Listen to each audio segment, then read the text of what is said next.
here. We're live. I'm your host, EJ Parker. Thanks for checking in, Vintage Classic Solutions. I'm all set up. This is, hey EJ, what'd you find today? I'm a vintage and antique dealer, and all day I hunt for treasure. And it's been freezing out, which adds to the challenge because it's freezing out. I wanted to do this live stream for my shop, aka the garage, but it's just too damn cold. And what happens is, I want that on. What happens is that I get caught up in talking to all you, which is awesome, which was what I want to do on YouTube.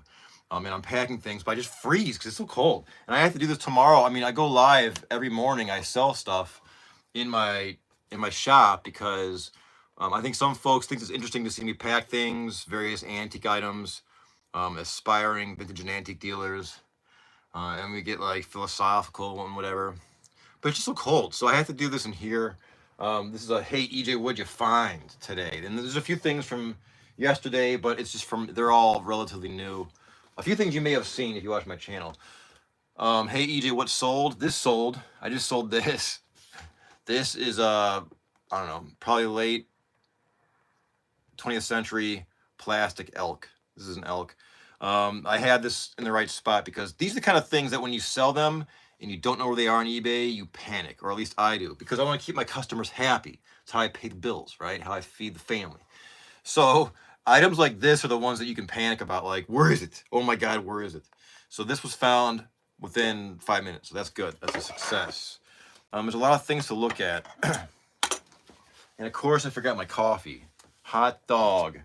Let me get my coffee. Give me 2 seconds.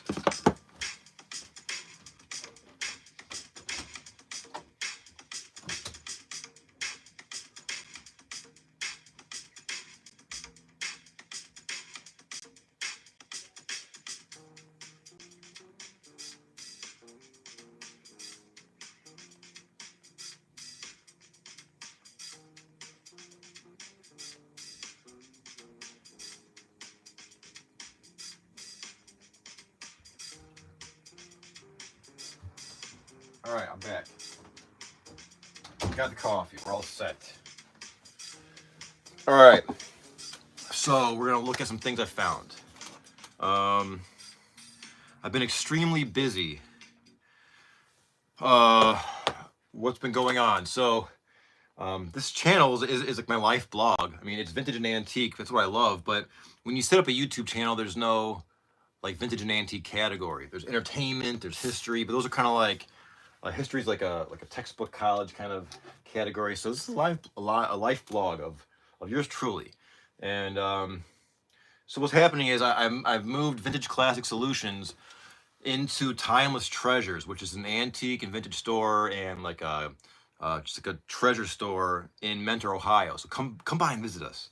I'm doing some videos from there, figuring out how to feature the shop in the most interesting way, because there's so many things in that shop. You can't just do it all at once. You know what I mean? You have to like pick one thing and think about it, as I do with my collections.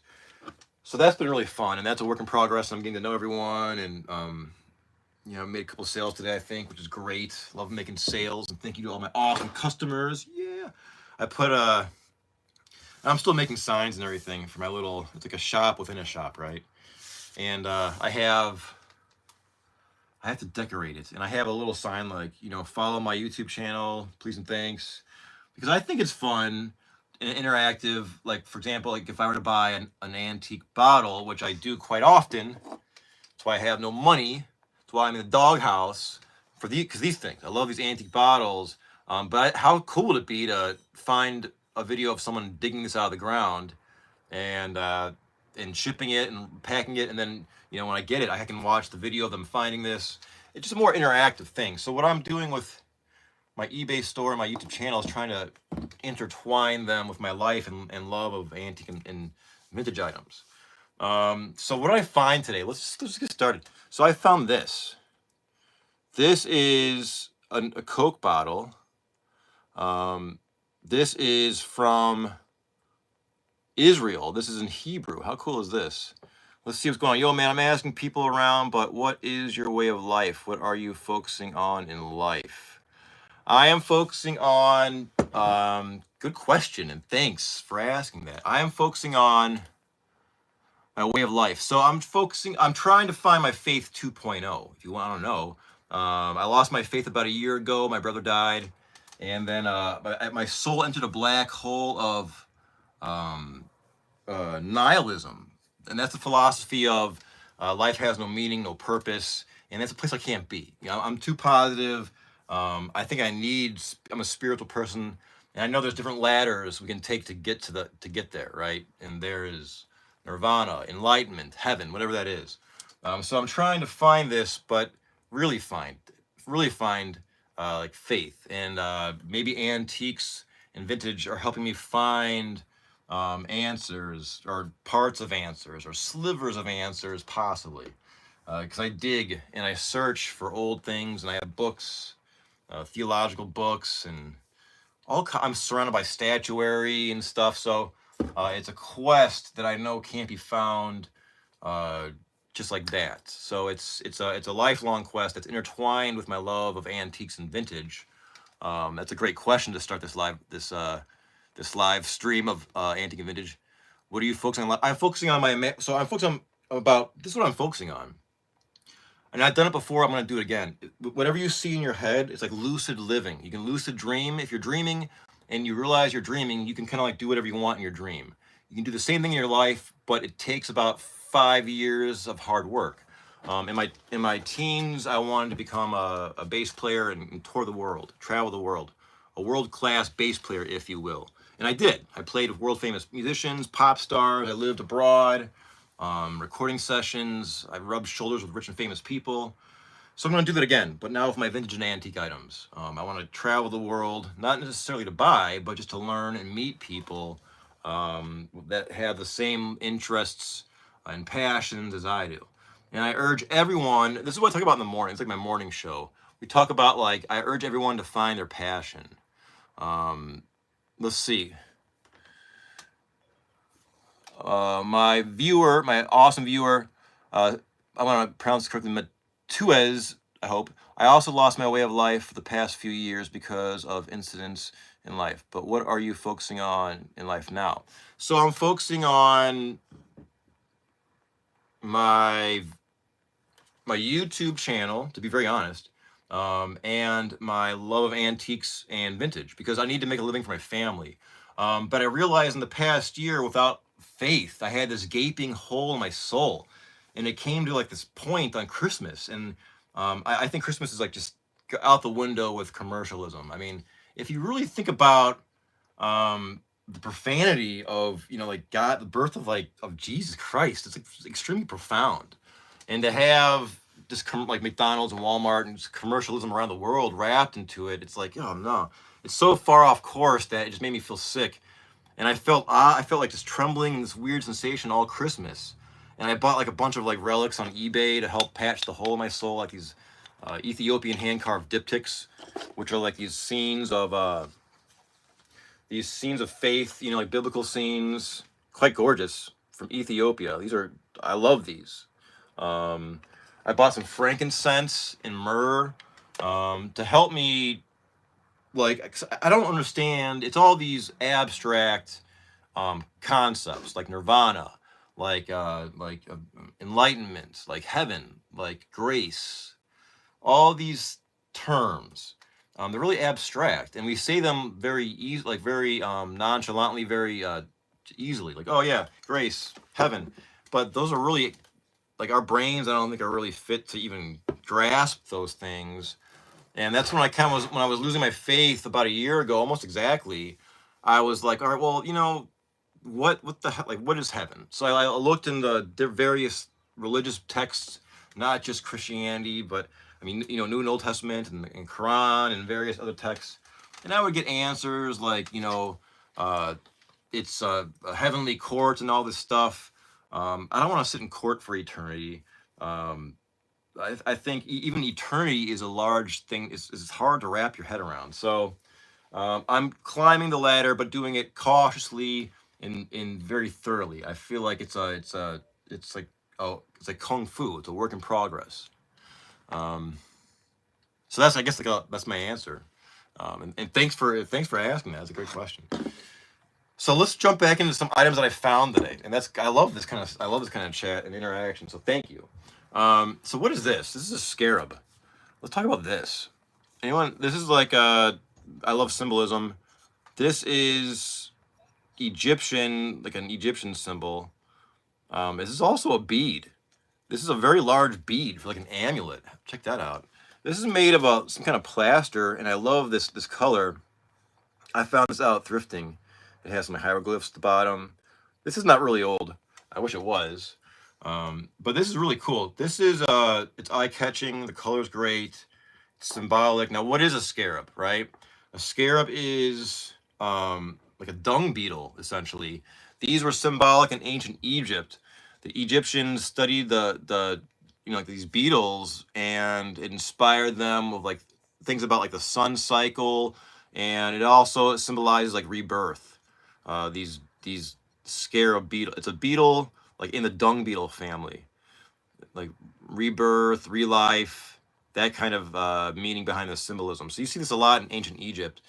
This is not ancient. This is probably, I don't know. I mean, last 20 years, I guess. But it is a bead. There's a hole through it. You can see there's daylight. But this would be a cool paperweight. I should probably sell this, but it just looks cool. All right, let's see what else. Let's talk about bottles. I gotta be careful. I love bottles. Check this out. This is, I just got this today, so let's find out what this is. This is from around here. This is Fairport. Hold on now. Fairport Bottling Works. Content 7 fluid ounces. Fairport Harbor, Ohio. This is awesome. So Fairport Harbor is a harbor town on Lake Erie, very close to Timeless Treasures and where I live. So this is cool. This is probably a soda bottle or a mineral water bottle. I specialize in earlier bottles from like the 1700s and 1800s. This is probably from around, this has a seam. It's probably, I don't know, from like 19, maybe 30s, give or take. I don't specialize in these bottles, and I just got this today at a flea market, so I need to do research. All right, let's see what Matua says here. I also traveled in the world, but lately I'm not able to focus on anything because of the world we are living in now. Yeah, I hear that. What I do to avoid that situation is I don't watch the news. When I get up in the morning, I try to meditate, and if that means prayer, to try to focus and ask, like, I want my soul to reverberate. And then I work out, and then I don't look at the news. I make my coffee, I take a shower, then I go to my my antique store, and then I hit live for YouTube, and I start talking about my life, philosophy, and start packing antiques and vintage for the day. If I look at the news, it's too depressing. I looked at the news like 3 days ago, and it was some horrible story about a person lighting someone on fire in New York on a train. I want to cry. It's like, what the fuck? You know what I mean? Like, that's the lowest of the low. Someone's sleeping and they die from a fire. So I'm still devastated by that mental image and the fact that happened, and that a human being could do that to someone else. So I don't watch the news. I don't look at the news. I don't read the news. I keep my hands busy with antiques and vintage.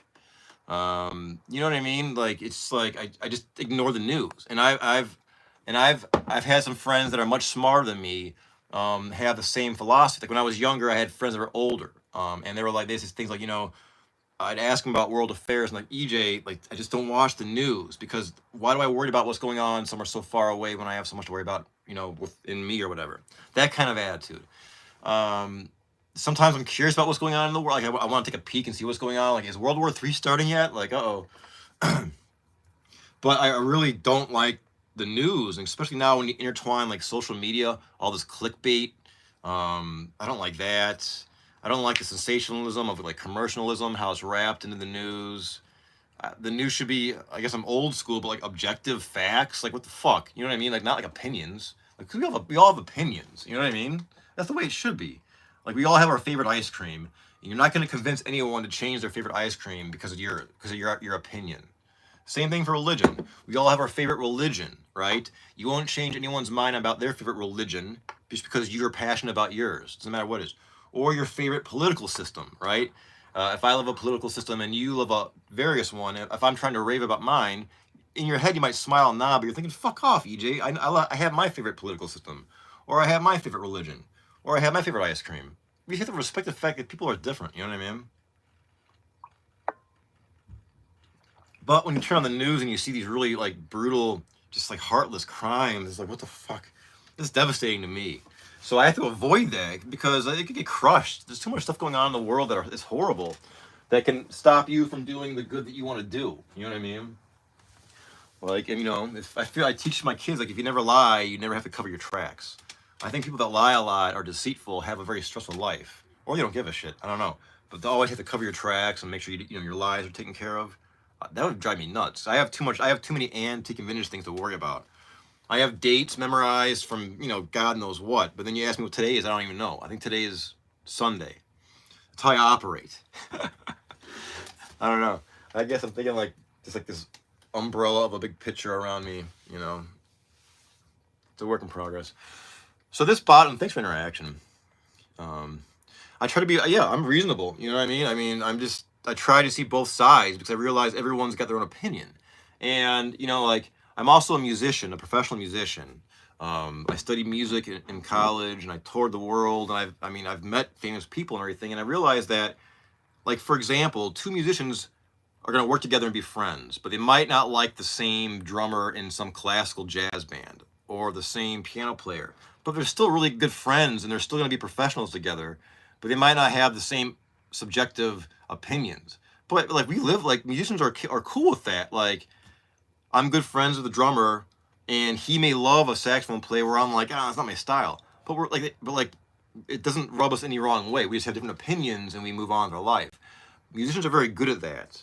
Where I feel like other people, like if I made a comment about a rock band on this channel, I'm like, I don't like that rock band, and then like this person like, I'm gonna unsubscribe. You are the biggest idiot. How dare you mock this rock band? And I'm like, well, doesn't mean we can't be friends. You know what I mean? Like, we have different opinions, but you know, we don't have to like break up or whatever. You know what I mean? Lack of empathy. Yes, that's right. It's the golden rule. Yes, and Ash, I truly don't get how people can want to be cruel to others. I don't understand that. And I don't want to dwell on this. It's like, did you guys see that in the news? Like, there was someone in New York City that got lit on fire in a train sleeping by someone else. And then this person like sat and watched them burn when the police came. So I mean, I don't know what that person's story is. Like, maybe there's some problem, some mental something going on. But I don't understand that either. How the cruelty is within man to be released. I don't understand animal cruelty. I mean, like aren't we stewards of this place? You know what I mean? Like, God, it's soul crushing. You know what I mean? Yeah. So I just try to do my best and like lead by example. Like, for example, when I started this channel, I was all disheveled. I'm always disheveled. Like, my hair was messy, and I got like my clothes from like 2008 I'd still wear, and people will like make comments like, "Oh, are you a crackhead or whatever?" And then I realized that even though I don't try to judge others, others will judge me. And remember that for yourself too. If you're trying to get your point across or achieve something, just remember the fact that you may try not to judge others the way we should, in my opinion, but others are going to judge us. Like, the majority of folks are going to judge us. So, you know, I've got to put my hair back a little bit because I'm taking the approach of this channel like, I'm performing, not in the fact that I'm acting. This is my real life. But like when I was a musician on stage professionally, people judge you before you play one note. And that means, like, do you look slick? You have a nice suit on, like, does the band look good, right? Like, the singer, she looks great, and like her hair's done, nice high heels, the band looks cool, and like slick suits. You don't look like a banker, you look like a bunch of cool musicians, that kind of vibe, right? And then you'd make a lot of money presenting yourself this way. It looks like you're a slick band, right? And it wouldn't matter how good or bad you sound, unfortunately, in some cases, even though my bands always sound great. But my point is, like, people will judge you before you open your mouth. So once I realized that on YouTube, I'm like, oh yeah, I gotta, like, take myself more seriously. Then I bought like a David Bowie shirt, you know what I mean? And now I'm in credit card debt. I got some new. I bought clothes. I bought new clothes for the first time in 7 years. I was still like when I first started going live on YouTube, which is like, I mean, what, like 2 months ago, I wear like this Zara coat that I bought in like 2010. Um, that I somehow think is kind of still in fashion if it wraps around, but it's all like beat up. You know what I mean? Um, so I bought new clothes because I always bought clothes from thrift stores, and I'd always like I wouldn't care what with like the thing like the shirt says. So I just turn it inside out, and I also paint a lot, so I'd always wear my shirts inside out, and I just didn't think about it. Like for like 4 years, I just wear my shirts inside out with paint everywhere, and I think people like that was kind of like unapproachable, like a crazy person. You know what I mean? Like they'd be like, "Sir, your shirt's inside out." I'm like, "Yeah, I know, because I paint a lot. I paint stuff. You know what I mean? I make a mess." Um, but people were judging me on YouTube. You know what I mean? Like, and I want to get my point across. You know, like my passion and my focus. You know, and my goals and antique and vintage love and just being positive and using our brains and our creative insights and our intuition and our souls, hopefully, to make the world a better place. You know what I mean? Because you only got one shot in life. As far as I know, you only got one shot. I'm not a Buddhist. I don't believe in reincarnation, so I believe we only got one shot to make it happen. So, you know, I mean, if everyone like kind of thought like that, the world would kind of like, I don't know, like tighten up or something. Like just, I don't know, like next level or something. I don't know. It's a lot of mediocrity that we don't need because the human brain is so capable. Mediocrity has just become like complacent. Just, and you got cell phones and you got AI. So you gotta jump on top of AI. You gotta be on top of AI. Don't let AI be on top of you. Let me tell you this story. Check this out. So I was researching. So YouTube is asking me as a creator. Check this out. Maybe you're getting this too if you create. Hey EJ, can third-party companies use your videos to train AI? And I'm like, what the F? Um, oh wow. Thank you, brother, for your answering. I want to wish you a happy and balanced life. Cheers to you. All the best to you as well. I can feel your energy and your positivity, and you know, I wish you all the best. And you're always welcome back here. Thank you so much. That's awesome. I love this. This is when it gets real. You know what I mean? I lost my train of thought. But that happens a lot, so don't worry. So just think about that. Like if you're trying, like if you don't take yourself seriously or your goals seriously, then no one else around you will. You know what I mean? So that's kind of like the thing you gotta, you know, because people might come at you and try to dissuade you from whatever you're trying to do. But if you're just hell bent on doing it, you'll do it. A determined human being can do a lot in 5 years. A lot. I've built my channel, I've built my eBay store, which is like my life focus right now, my antique and vintage focus, in the past 4 years, and I incorporated Instagram at the same time. Even though I don't like Instagram, I don't like Facebook or Instagram. It just kind of it's people like it's just people that are producing and no one's honestly consuming, in my opinion. Whereas YouTube is the opposite. I feel like people honestly consume and want to reach out and hear other people's points of view no matter what. And I love that. And it's honest and it's real. And it's also a reference. I'm a vintage and an antique dealer. I'm also a collector. What do I collect? Things like this. This is why I have no money. Bottles from like 1810, like 1750 that are very old pirate era black glass bottles that pirates probably drank out of. That's why it's just so cool. I love it. That's why I have no money. But I love YouTube as a reference. Like I can find videos with other experts that have insight that I don't understand about these bottles, or they have knowledge about various eras of bottles, or what small detail can dictate a certain age or a certain country of origin. So I, as a genuine collector and a person passionate about antiques, before I even consumed on YouTube, before I even produced on YouTube, would come to YouTube just to learn, right? When I lived in China, YouTube was my periscope to the outside world because in China they have the Great Firewall. So YouTube is blocked. It's currently blocked right now. Ni hao, what up, Pongyo men? Any Chinese friends in the chat? I come your third party was. Oh yes, thank you, Ash. I love you. Oh my God, my new friend. You're the best. Oh my God, I love you. So AI, so check this out. So I open YouTube and it's like, hey, EJ, can a third-party company use AI, use your videos to train AI? And I always dismiss it. It happened more than once. And then today I was like, well, let me look into this. Because AI is a thing we got to be on top of. Don't let it get on top of you. And I'll explain what that means in a minute. So, 'cause I use AI. I use AI a lot. Um, but it's also wrong a lot. It fucks up a lot. Pardon my bad word, but like it makes mistakes, so don't rely on it. You gotta double check it and correct it. But you gotta. It's a communication like application. It's a communication module. It likes to communicate with you. But you have to set the parameters with AI and tell it what you want, don't want, and don't be shy about it. It's a freaking toaster. You know what I mean? A talking toaster.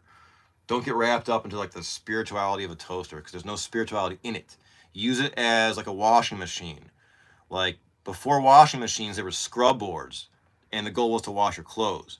And then we saved time by getting modern washing machines that use electricity with the same goal to wash your clothes, but allow humans to have more time to do things like evolve our souls and spirituality, learn to paint, learn to draw, help a kid ride a bike, go eat a peach, things like that. Go fucking look in a stream for arrowheads.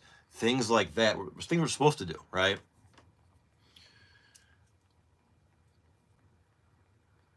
So that's what we need to use AI for, to expedite our research. Not to do it for us, but to guide it, what to find, to help us save time, to extract what we're looking for to prove our point. So AI, back to this, and thank you again, Ash. So I looked into it. What does it mean? It says they want to develop AI, it's more personal approach, blah, blah, blah. So various third-party companies may or may not select your video if you allow them to. And if you're selected, AI will be modeling after blah, blah, blah, blah, blah. Like, I guess how I communicate or whatever. So I'm like, well, do I get compensated? Like, what the fuck? You know what I mean? Like, I'm fucking broke. You know what I mean? So it's like, no. I'm like, oh, well, no. What the fuck? Like, I'm gonna help some third party company out? Like, I'm all about helping people out, but not a company. Give me a break. You know what I mean? So I said no, and it said it like the point about the payment, like it was like a FAQ. Will I get paid? It said this time no. I'm like, well, like no. But check this out now on the same topic. So I was doing research for some prints. They're over here.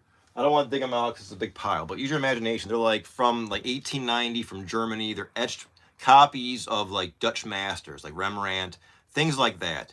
Even the icon of my channel, like the finger holding the egg, that is from one of these antique prints. That's an actual print of a famous work of art.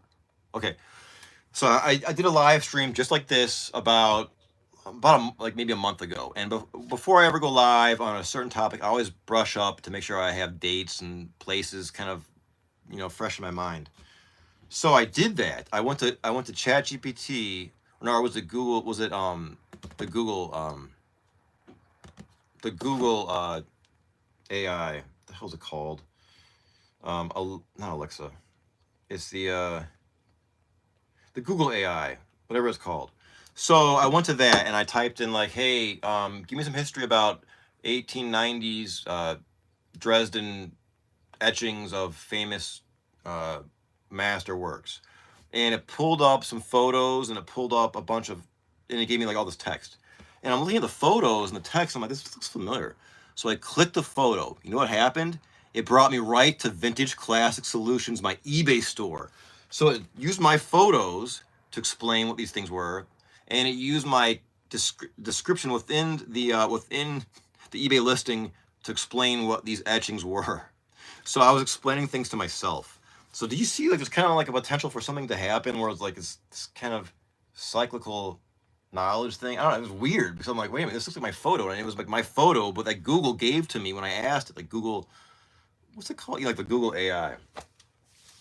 So that's AI. So let's talk about Egyptian hand-carved diptychs. What's a diptych? You are looking at it. It's a hand-carved piece of wood that is done by the Coptic Christian tradition in Ethiopia. Very gorgeous. These are hand-painted. Look at this. Hand-painted scenes. This is like iconic, meant to prompt prayer. Christ on the cross, various saints. I just love how these are hand painted. I just love the stylistic. And I love like this chapel. This one came from eBay. There's also a scene in the back. The string on these broke. I have two of these. The string broke twice, but the string's not the point. This is great. There's the Madonna, the Christ child. Isn't that beautiful? I agree, Ash. Yes. And check it out. I mean, it's got this, it's hand carved, this steeple. So what it is kind of like a little like altar to prompt, you know, your reflection and your prayer. This is a bigger one. I ordered this one on eBay on Christmas morning in an attempt to plug the hole in my soul, and it's kind of working. I feel better. So these are worn as like a an amulet or like a pendant, and or as, you know, it's like a little altar. And I think it's gorgeous. I love this. I mean, I put these little fake candles there. They're awesome. I love art and painting, and I love all stylistic. I love artistic renderings of heaven, because like, what the heck does heaven look like? And like eternity, that scares me. Sometimes like which famous was it, Oliver Wilde, that described death as just one more black, or one like just black unending sleep, kind of like you go to bed and just don't have a dream but just never wake up. Sometimes it almost sounds more reassuring than going to heaven for eternity, because I don't know what heaven is. You know what I mean? And eternity, that's forever. You know what I mean? Like, what the heck? So this is gorgeous. You can see it's a different style than the smaller one. This is the Virgin Mary and Mary Magdalene, and this is the same scene but them in heaven. And there's the cross. You can see the detail. These are all hand painted. Let's see, was it status to wear one or worn by common folk instead? From what I've done, Ash, for my research, it's just like people that want to like be spiritual. And these aren't like exactly like, these aren't like extremely old from what I tell. I need to like deep dive into these and do a little more research, to be honest with you, because I've been so busy wrapped up in my antique and vintage store endeavors. This one came a couple days ago, and this one came, I believe, yesterday. So it wasn't like a status symbol. These are like like as you wear a cross, right? It's the same thing. It's just like a reminder to kind of like stop, drop, and roll, like pray, right? Nothing about status. It's just like a spiritual thing. You know, you wear a wooden cross or whatever. So I got those. Now on the same topic, I'm again in an attempt to plug the gaping hole in my soul. This is why I have no money also, because I bought these things on eBay, and I'm kind of in the doghouse because of this. But these weren't that expensive, and your soul's more important. Come on, freaking credit score. So check this out.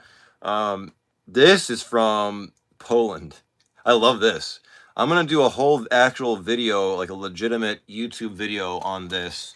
And this one is from Poland. This is the Orthodox cross. This one is from Lithuania. And these are full of symbology, which I love. If you know my channel, I mean, it's just everywhere. Look at, I mean, and it's not just Christian. I mean, I have Buddhist, Hindu. I'm getting into more Islamic. There's not a lot of Islamic symbolic things as akin to like Protestantism. It's more of a, you know, like a faith, like, you know, within you.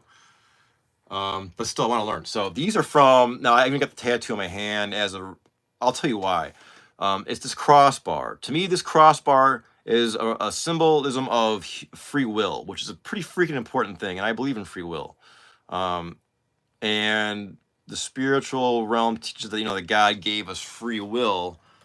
That's how we can explain the horrors of the world, right? Yeah, Ash. These are made of bronze. This one's bronze. This one might be a little bit more copper. I need to date. So I'm happy I can see it in the light. In my garage, I can't really show these. So this one's from what the seller has told me. This is not my research. This is just from what the seller has told me. This is from 1890. This is a bronze rendering of the Orthodox cross. It's also known as the Russian cross or the 8-point cross. I love this.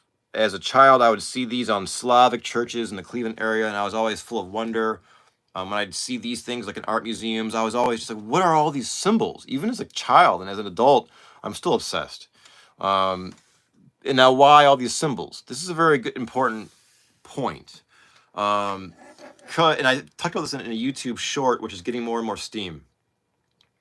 So why all these symbols? And there's a skull, there's saints, there's cherubs. It's because, like, if you really think about it, it's extremely profound that the Son of God came into human form and sacrificed himself on the cross. And he didn't even want to do it. He was scared, understandably. You know what I mean? He wanted that cup to pass. And if you really think about it, it's got to be terrifying to have your arms and hands nailed to a cross, and they put a crown of thorns on you, and you're bleeding in your eyes, and you can't wipe your face. It's like a fucking, I mean, it's like the worst nightmare ever. If you really think about it, you know what I mean? Like, if you really, like, meditate and put yourself there, like, check this out. Like, I was garbage picking on a Monday, which I do to look for treasure, and I find treasure. But what I do, I probably shouldn't do this when I'm driving, but what I do is this. Like, I try to, like, being an antique lover, I try to put myself back by the hundreds of years. I try to go back to, like, 1924 in my head and walk around a house and see, like, the 1924 old-timey radio, and, like, the 1924, like, uranium glass, and the 1924 utensils and the furniture, and I can do it. Then I would try to go back to 1824, and I can do it. I can see, like, the stoneware and the black glass and, like, you know, like the early industrial stuff. And then I try to go to 1724, and I can do it, but not as well. 1624, I'm, like, trying to fill in the gaps with imaginary thing. 1524, it's like, I mean, in the U.S., that was pretty much Native American stuff. If you go to Europe or the Middle East, then you can, you know, I can try to, my point is this. I did that to, like, the cross. I try to put myself, like, at the point of Christ and the cross and crucifixion. I started crying. It was like, using empathy. Like, can you imagine your hands are nailed to a cross and you're bleeding from a crown of thorns? I would just fucking, I don't even know. I would beyond die. I would, like, die twice or something. So it's extremely profound. So all these symbols are there to invoke this symbolism of divinity, the Son of God, which simply can't be put into words. Latin, ancient Greek, English, French, German, whatever. So these symbols are an attempt to paint these pictures for whoever looks at it. And that's why I really like it. Now, what do all these things mean? Good question. These are probably made in a cast, like, you know, someone made a cast of these, and then the metal was put in and cooled, and then you had this. This is like it's a piece of metal. So let me just kind of talk through what I've learned so far. This up here is the risen Christ. So the first point is, like, we reflect on Christ and the cross. This is Christ in heaven. And then we have two seraphims, I believe. Seraphims are like the highest form of angels, like cherubs and seraphims. Seraphims are like God's messenger, and, like, they're holding towels to symbolize their messenger status, from what I've learned. And then we have Christ, and then on the left and right, some of these crosses have, like, a sun and moon that represent this. Does this one have it?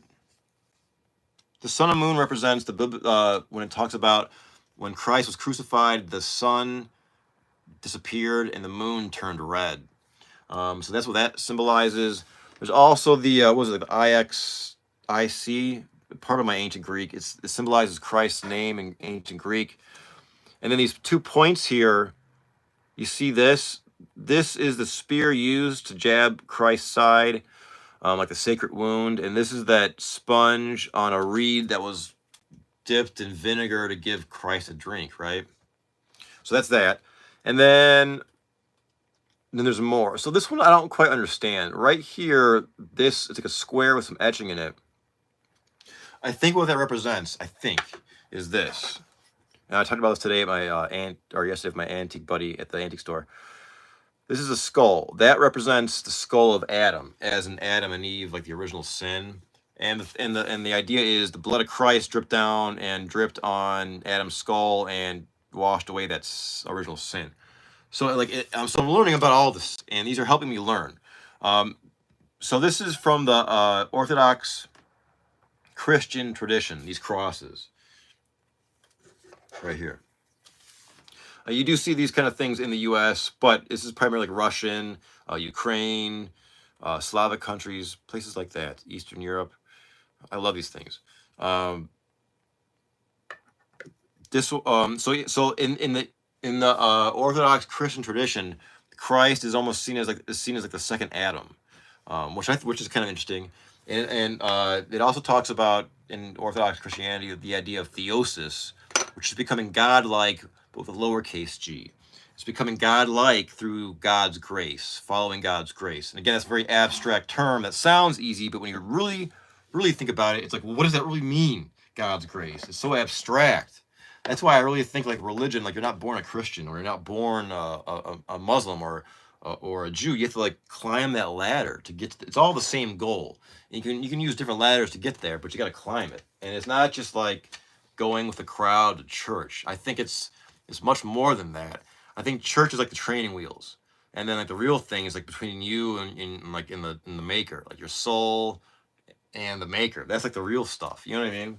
So what else did I find? Okay, let's keep going. I'm your host, EJ Parker. We are live, Vintage Classic Solutions. Let's talk pottery. From spiritual studies to pottery.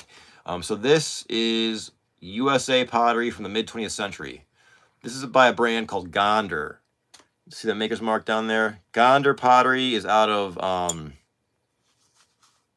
Zanesville, Ohio.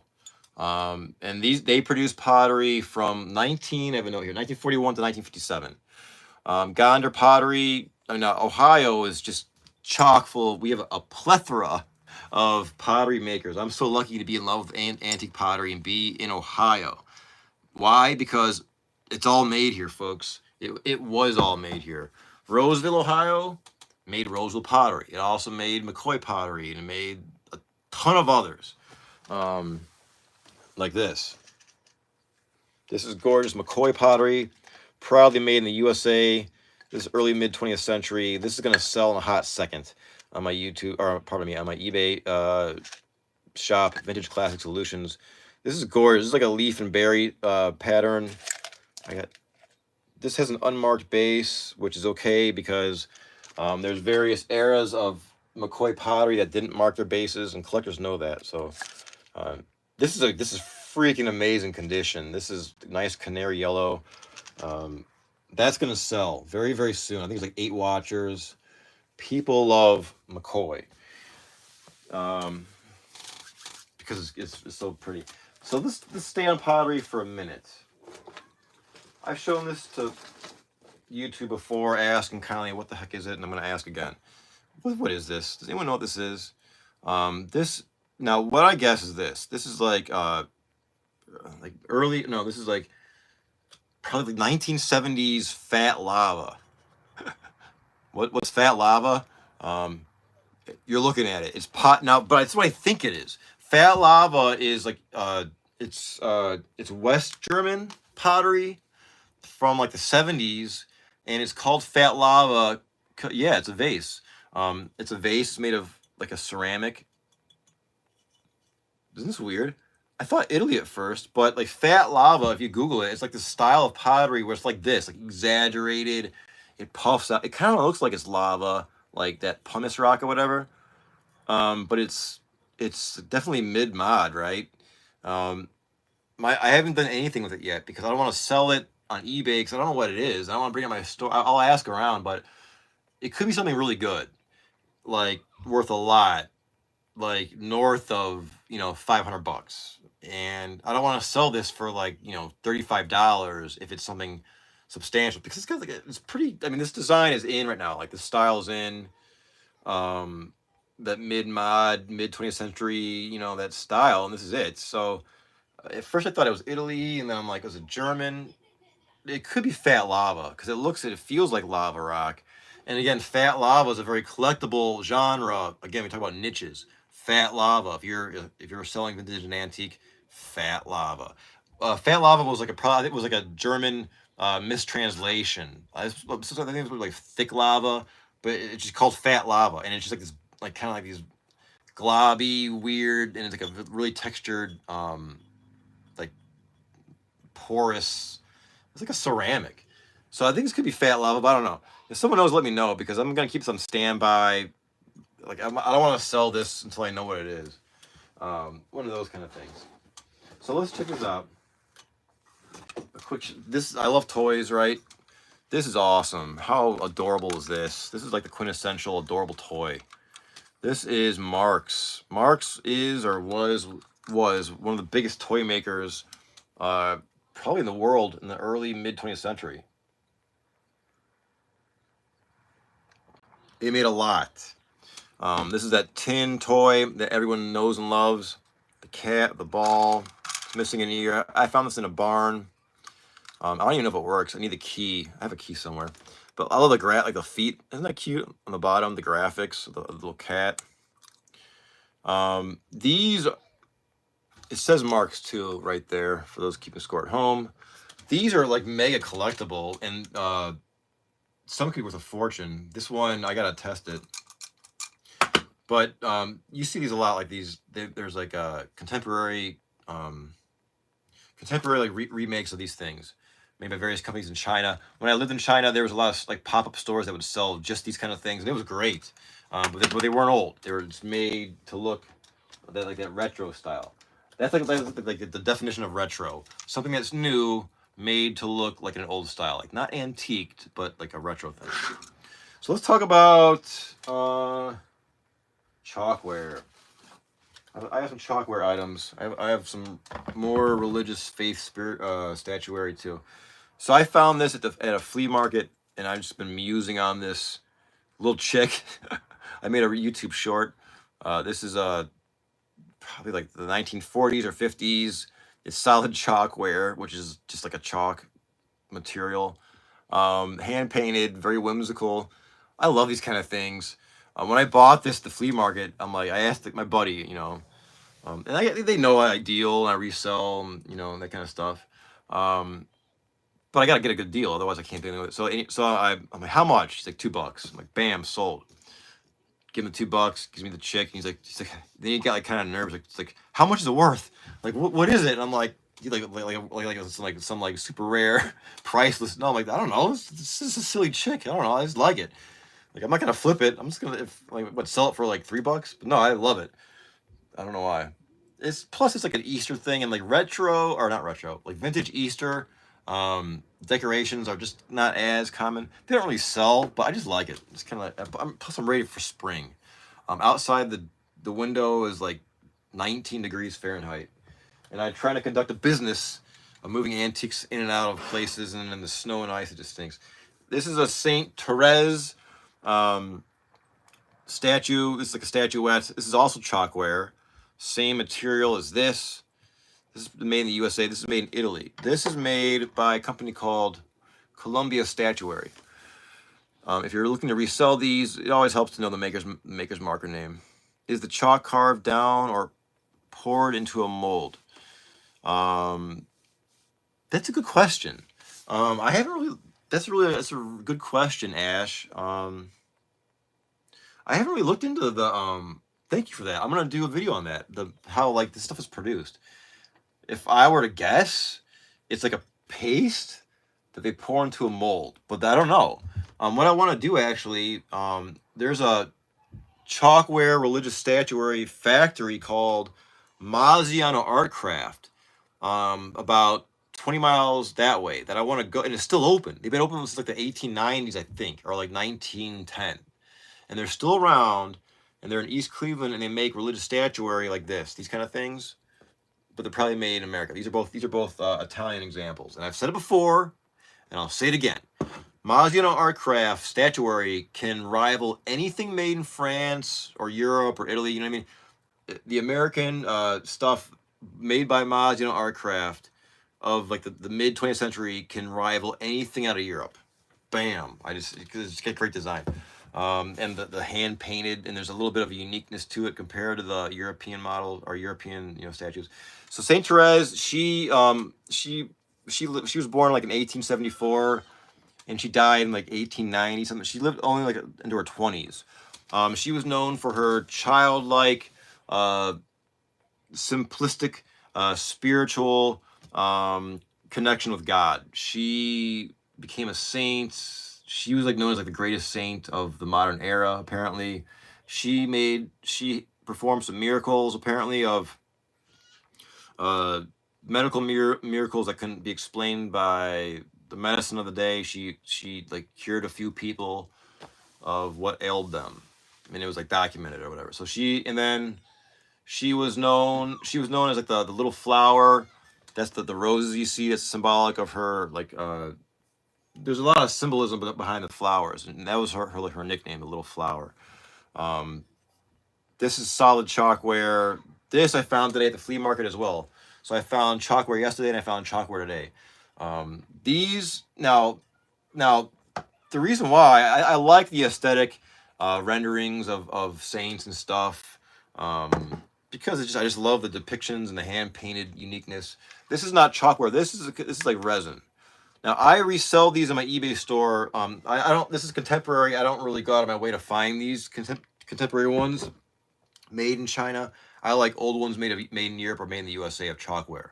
But this is resin, or I get Mexican one. Like this is a Mexican one right here. I love Mexican statuary. This is like the El Nino Doctor, which is like a Christ child.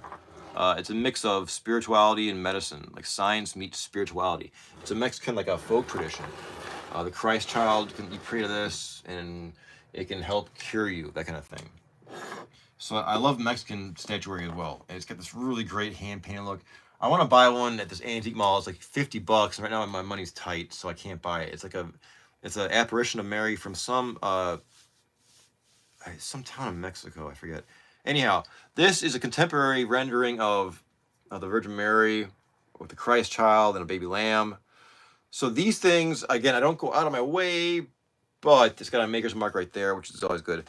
But let me tell you, I was telling my antique buddies at the antique store yesterday, if you go into like a spirituality store, like doesn't matter what faith it is.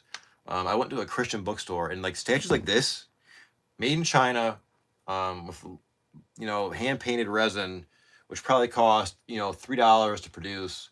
These sell for like $75, $85, $95, and it's like that's a lot. It's resin. This thing probably costs again $3 to produce. So that markup is kind of like not cool in my boat.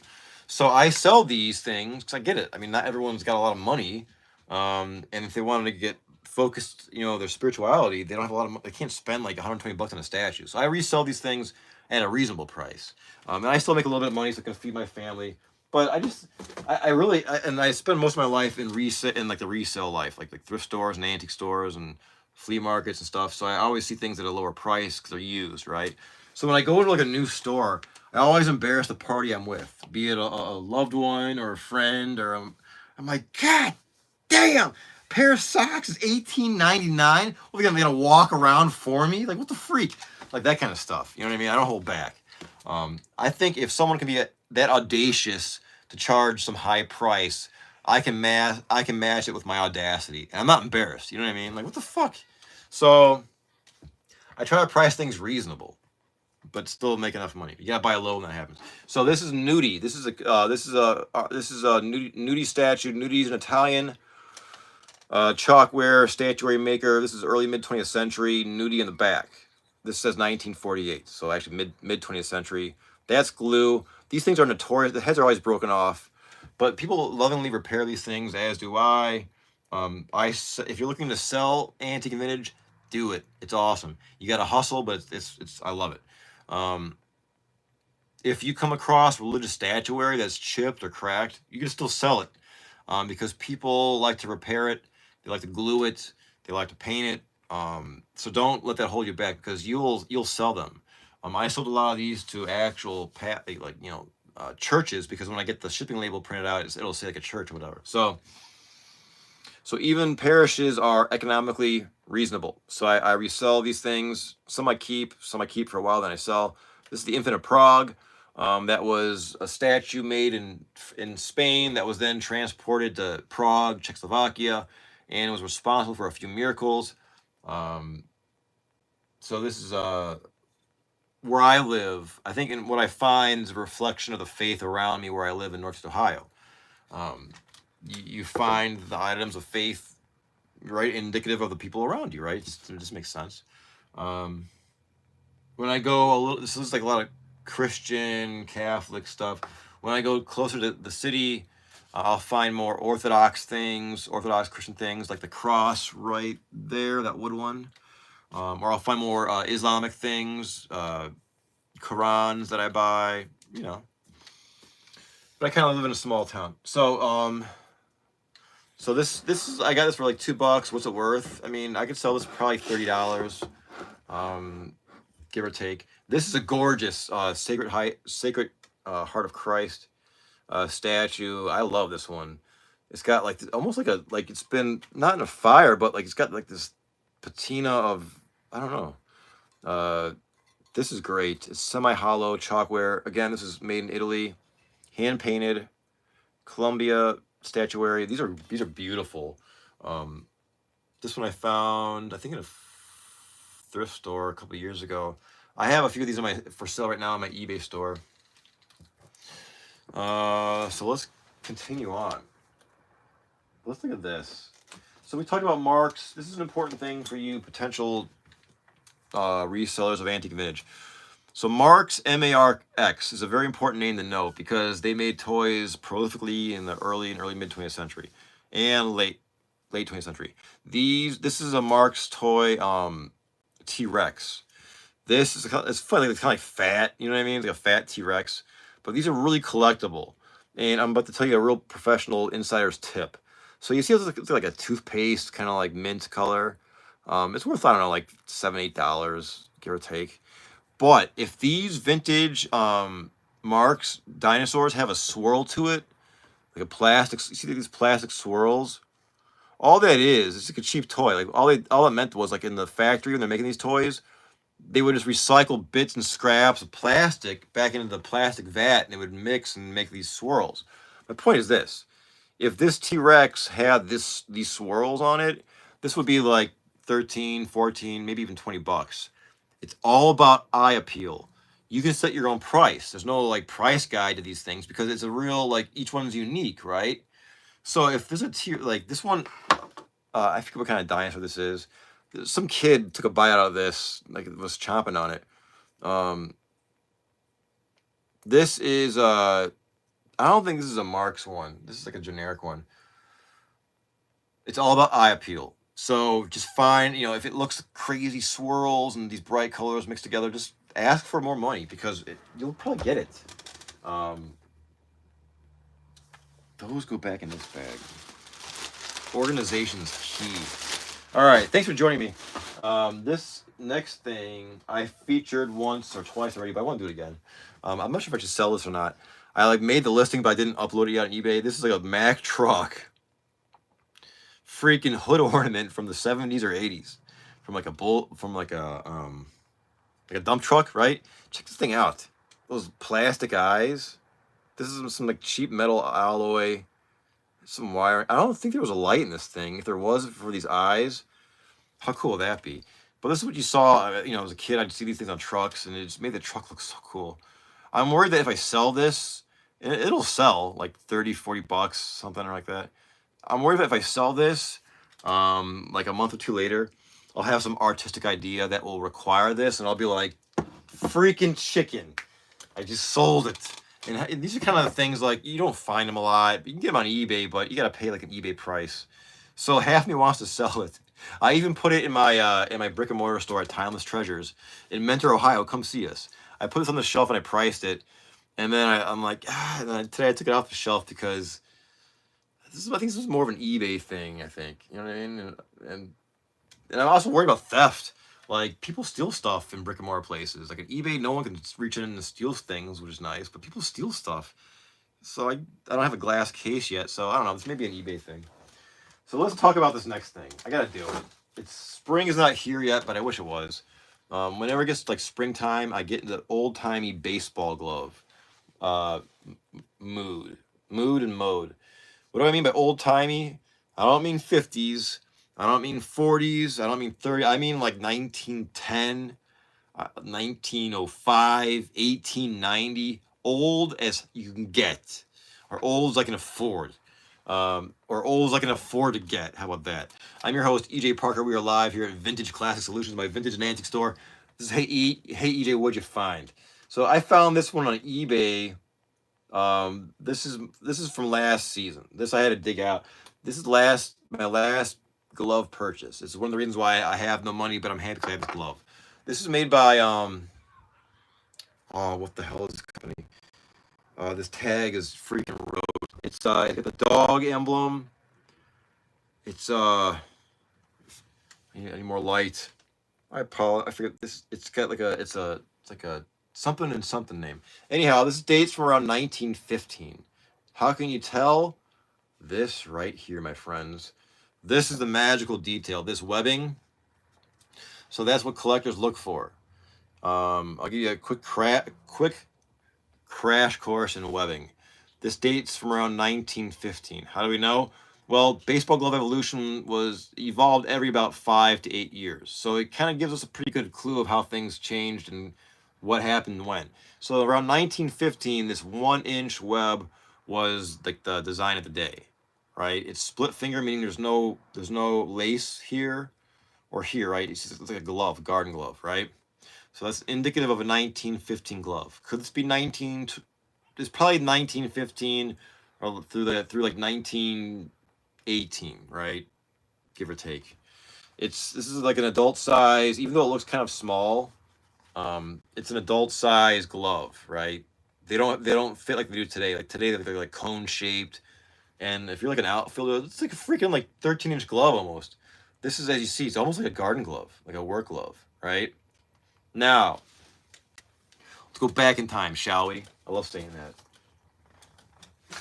Let's go back to 1915. Let's go back to 1908. Now what do we see? We see another old-timey glove, but this one, it's got a hole in it, but this one's got a full webbing, which means there's a piece of leather from the thumb basically up to the tip. This is indicative of a baseball glove made around 1910, a little bit earlier and a little bit later. So let's say 1908 to 1913. I mean, it's 5-6 years. This is a Spalding glove. This is a juvenile size. I could put this one on, but it's pushing it. You know what I mean? This thing, it's black. It's gorgeous black leather.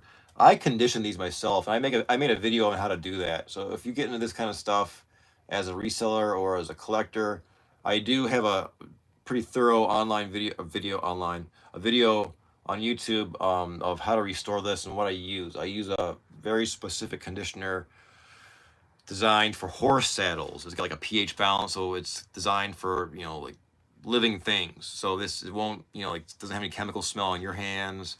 It kind of like washes away really easily. There's no weird smell. You know what I mean?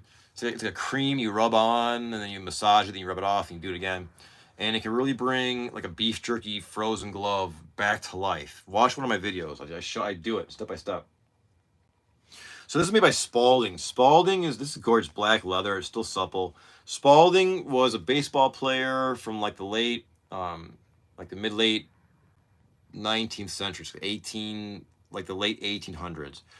So he was interesting because he was really good at baseball, and he also popularized using a glove. Because before him,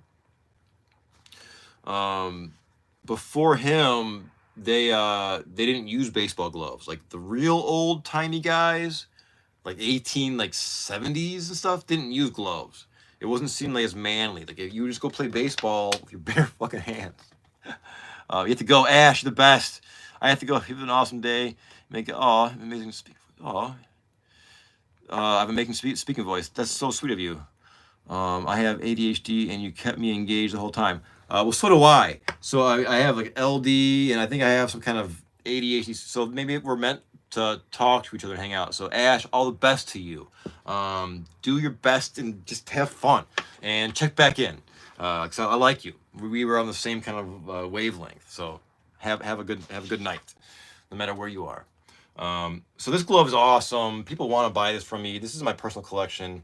I will sell these one day before I die if I can time that. I don't know, but I have a lot of these, so I'm just kind of getting into. Hell yeah, man! And you too. Yeah. These are these are one of my passions. I love these things. So I just had to get a few of them out just to kind of give a teaser of what's in store for the spring. Because once like the snow freaking melts and like the sun comes out, I'm gonna be making a lot of funny videos of these. Like I just get obsessed with these, and they can really just antiques. Sometimes I look for the antique, but sometimes I look for like the inspiration, right? Like I like to muse off these objects. They inspire me to do stuff, to get creative, and to feature them in new ways. And they inspire me to learn. That's the most important thing. Like they inspire me, like, oh, who made it? Who, what, where, when, and why? That kind of stuff.